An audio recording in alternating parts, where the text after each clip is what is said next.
When I give you whistle, every say prrrr, prrrr. When I give you whistle, man, you say prrrr, prrrr. Ya Shenyen Ye Free Mo.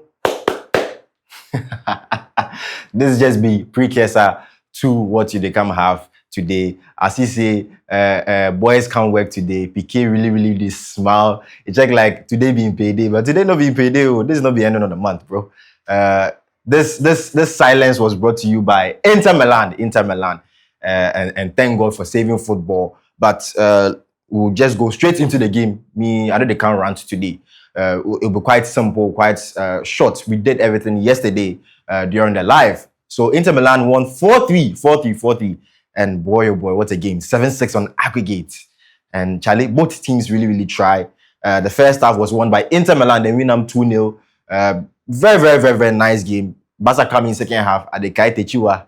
Then she did here. She did come and say, oh, football is won within 90 minutes. So we there here. We Charlie, there's tier 2. Then Techiwa can't tweet forward. Twitter say, Charlie, for then score the third goal. Can't see Techiwa. She make happy, but at the end of the day, that's how it is. Football is bloody hell. Forgive my language, but football is bloody hell. Acerbi, center back, we never score for you. He never score for UCL. Can't stand there, score what? Strikers goal. Can't stand there, score strikers goal. I know say then they blame Arao and say, yes, he calls them. That was last season against PSG with Bradley Bacola in red card where he go get, he calls them against PSG when they were cruising to a victory in Paris. This year too, he calls them against, that is Inter Milan. See, he is not the problem. You lost the game when you considered 3 goals. Ask myself, what was the aggregate score? 7-6. If you are not considered those 3 goals at your home in Munich, there won't even be the scoreline.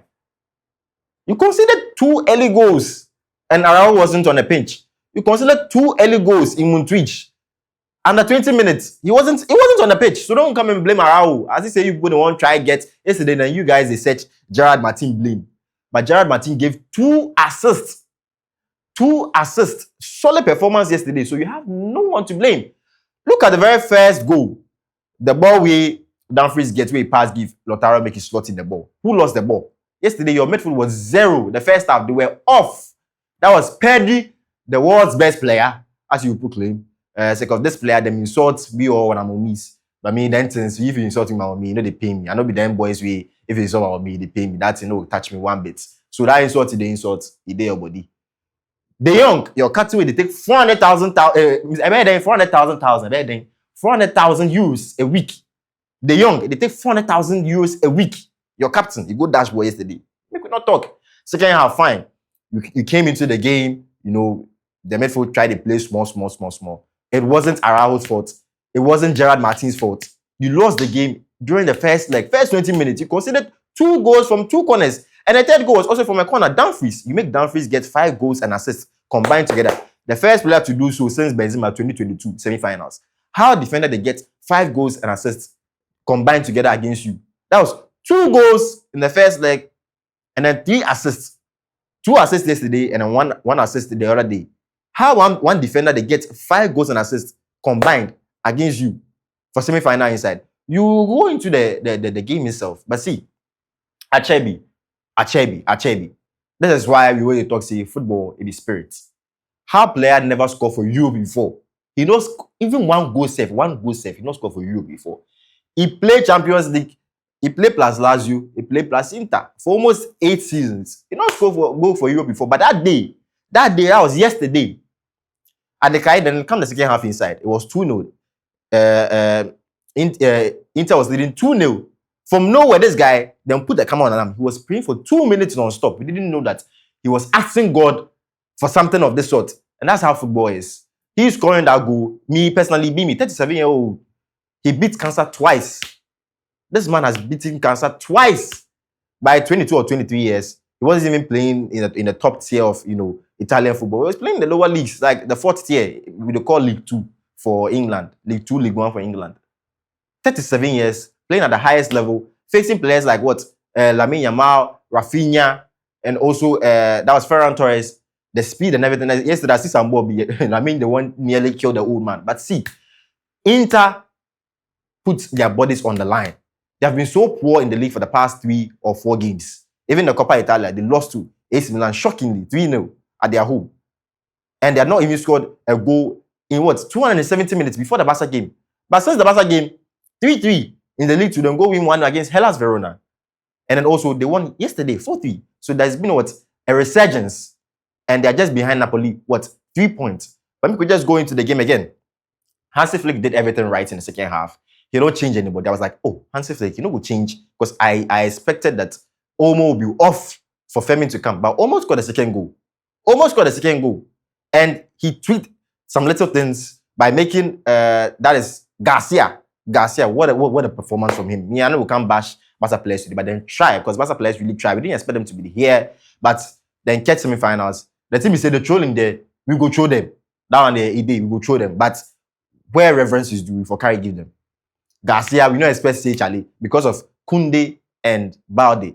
Our jaw has been speaking this for almost 8 months that Koundé and Balde, especially Balde, they are the spine of the team. It's not Lamine Yamal, it's not Pedri, it's not Rafinha, it's not Lewandowski. It's these 2 laterals. Koundé, Mr. Consistency. He has always been there. He has played every minute since the start of the season. Even from last season, he played all the games, almost all the games. This season, he has been there. As the first leg, he hits everything cast. Even against Valladolid, that was just the Saturday. The way you guys struggled without that is Koundé. And Balde too, I figure he could make ready for this match. But the high line was beaten several times because Balde wasn't around. Gerard Martin, you can't blame him that much because he's learning on the job. And he doesn't have the same brain as, Balde. There are several students in the class. You, the DHS, several students in the class, he said, teacher go teach everything and you go chop last. Why? If the teacher in fault. If they teach everybody, people they chop first. So you can't blame Gerard Martin on it. Balde is the system. Koundé is the second man in the system. So when those 2 guys are off, obviously, you really struggle. So Inter Milan countered that and saw what they had. That was the advantage with no Balde and no Koundé. And they beat the Highline several times. Barca this season, they have had the most offsides awarded to them. Almost 230 because of these 2 players. And they are telepathy with Inigo Martinez and also Kubasi. Obviously, Kubasi, they play plus Garcia for the very first time in a while. They play plus Martin for the the second or third time in this season. So obviously, the telepathy no go there. Dumfries was beating Gerard Martin's ass all the time. He was taking him to the cleaners all the time. And you can't blame him. Because those 2 players aren't there. At the air shots, Pedri, I have nothing to tell him. They said he's the best midfielder in the world. But if they get man of the match performance against Celta Vigo, against Valladolid, against mention the names Aiba, Elche, Eba, then on the biggest stage of them all, you can't show up. Then there's something up. Like there's something off with you because big players show up. And yesterday, Lamine Yamal showed why I say, see, you know, be hype. Yesterday, you wax and buy. I'm not being Inter fan safe. My heart, it don't beat him. The boy no ball play. See, they had to put 3 players on him at some point in time because he was so good when you give him that space. Yesterday, Yann Sommer, he had 3 important things from Lamine Yamal. And let me go to Yann Sommer. Important goalkeeper. When you are going to win the Champions League, your goalkeeper always has to be good. Courtois, 2022. Madrid fans, they know this. 2022 in the final, he had 8 saves. Points blank range, Salah, Mane. Courtois was there. 2023, Ederson will never the catch for the final season. The catch against Inter Milan had important saves. 2024 again. Courtois, he come out from injury, 9 months. He can't catch the final. Important saves against Fulcook, against Adeyemi for Dortmund. So when you are going to win the Champions League, your goalkeeper is your most important player. It's not even your attackers. This season, Barca, you make I can't read Barca your results this season. Make I read the goals you concede this season. Let me go. Just give me a second. Okay, let me start from the very first game. Your very first game in the Champions League, you lost, 2-1 to Monaco. Chesney was on in the pool. Yes, it was Inaki Pena. Chesney came in January. We don't care. It's still Barca. You're still conceding goals. 2-1. You conceded 2 goals. The second game against Young Boys, you scored 5. You didn't concede. The next game against Bayern, you scored 4. You conceded 1. Red Star Belgrade, you scored 5. You conceded 2. Brest, you fondled the Brest, so you scored them 2, and then you didn't concede any. Dortmund, in the group stage, you scored 3 goals, and then consider 2 goals. Me kind goals no. Benfica in the group stage, who consider 4, actually 5. Atalanta in the group stage, who consider 2, actually 2. It will come the knockout phases. Benfica again, you scored 1 away, but the second leg, you can't win what? 3-1, you considered 1. Quarterfinals against BVB, who share 4, first leg, BVB, Beshao 3. That was second leg. So at the counts the goals, it go past 20 safe. The goals go past 20. If you concede 20 goals in the Champions League, you don't expect, you see, fine, your team is that good, but you don't deserve to win the Champions League when you're considering 20 goals. Chelsea, go ask Chelsea fans. Edouard Mendy, he considered only 5 goals en route to the finals. Only 5 goals. Only 5 goals. Go ask Van der Sar, the season man you win Champions League for 08. How many goals he conceded? And he even entered it into the next season. We went unbeaten from 08, 09 to the final. Go watch. You considered 20 plus goals in the Champions League this season.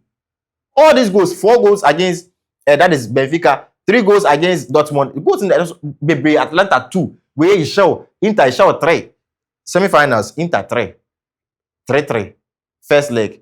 Second leg, 4. Adeng. Just semifinal, you concede 7 goals. Why? You be Man U. Man U 7 will concede plenty goals like this. Why? So see, the concession of goals was what was always going to be the problem. Inter didn't play as an Italian team because for you to come back several times in this leg, you were supposed to be killed off. Inter was supposed to kill you off. You have to understand that Inter were the better team. The first leg, they were supposed to kill you off and they allowed you to come into the game. So you trying to win this game, you have to understand that Inter was the better team. Overall, they took their chances very, very well. The first leg, they had only 4 shots on target. They scored 3 goals. They even scored a 4th goal, but offside. Small, just a tip. This second leg too, they had only 6 shots on target. They scored 4 goals. So they are so efficient. But going forward, this Barca team has promise. I mean, I won't try and laugh at them or anything. But I know that banter aside, we will try and laugh them things. But they have a lot of promise. But Inter deserve to be in the final. They had experience. Yes, there was experience versus youth. Experience, they were in the 2023 finals. They are trying to go again for redemption. So, the Ballon d'Or, make a finish with it. The Ballon d'Or rankings right now. Who is going to win your Ballon d'Or? Right now, Rafinha left inside. Yes, he left inside. Your Pedro, he left inside. Best midfielder in the world. You can say that. In the Iniesta region, you can say that. He's better than than Bruno. You can say that. He's also out. Is he out?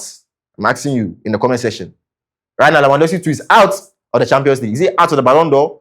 Is Salah back into this Ballon d'Or picture? Is Dembele still a part of this Ballon d'Or picture? Put it down in the comment section. Who do you think is still in this Ballon d'Or picture? Give me your top 5 players who you still think are in this Ballon d'Or picture. Make our end with this quote. This African proverb. When you try to fight with an elder, it is your scrotum that will suffer. A Nigerian Igbo proverb. If you try to fight with an elder as a child, it's your scrotum that will suffer. Yesterday, Barca tried with their young boy. They tried. But Inter only conceded 1 goal per in the group stages. In the group stages, you Barca, you consider almost 10 goals. So you have to understand that this team deserves it. So guys, this has been your quick review. Then if you guys say they can't rant against Barca, they love Barca. Your eye that he paying you go try. That one that will carry give you. The season, you didn't expect that you even be here. You're going to win the treble. Hey, I said the treble. Treble turned into trouble. Then trouble in paradise. It turned into trouble in paradise. The two they watch my face. Trouble in paradise. And I go win double. Double no so bad. I did show Saturday, yeah. And that's Sunday, yeah. And the bear 1 pool. From double to treble to 1 pool. And the young and from 1 pool to nipple. Barca fans, I'm ending here. We out.